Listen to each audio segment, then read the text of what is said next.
empowering apparel and textile professionals with insights, connection.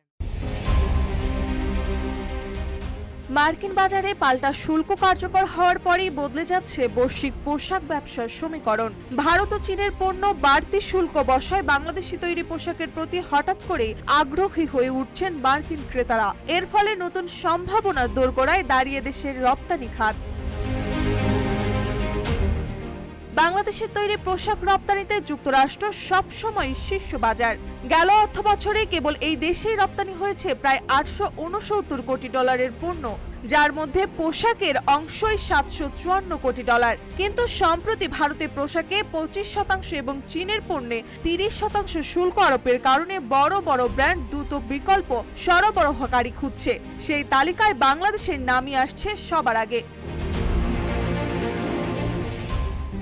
ইতিমধ্যে অনেক মার্কিন ক্রেতা বাংলাদেশের কারখানাগুলোর সঙ্গে অর্ডার বাড়ানোর বিষয়ে দর কষাকষি শুরু করেছেন। কেউ কেউ স্থগিত রাখা অর্ডার ফিরিয়েও আনছেন। স্নোটেক্স গ্রুপ জানিয়েছেন কিছু ব্র্যান্ড তাদের কাছে দ্বিগুণ পরিমাণ অর্ডার দিতে চাচ্ছে, এজন্য তারা নতুন বিনিয়োগের পরিকল্পনাও হাতে নিয়েছে।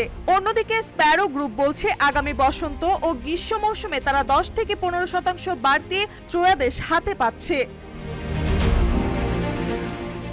তবে শুধু অর্ডার নয়, নতুন বিনিয়োগেও সুযোগ তৈরি হচ্ছে। চট্টগ্রামের মিরসরাই অর্থনৈতিক অঞ্চলে ইতিমধ্যে 2 চীনা প্রতিষ্ঠান প্রায় $8 কোটি বিনিয়োগের চুক্তি করেছে। তারা উৎপাদনের পাশাপাশি আন্তর্জাতিক ব্র্যান্ডগুলোকেও সঙ্গে আনবে বলে আশা করা হচ্ছে। বিজিএমইএ ও বিকেএমইএ নেতাদের মতে এই সুযোগ কাজে লাগাতে হলে বিদ্যুৎ, গ্যাস সরবরাহ, ব্যাংক সহায়তা এবং কাস্টমসের জটিলতা দূর করতে হবে। সবকিছু অনুকূলে থাকলে রপ্তানি আয়ে নতুন রেকর্ড গড়বে বাংলাদেশ।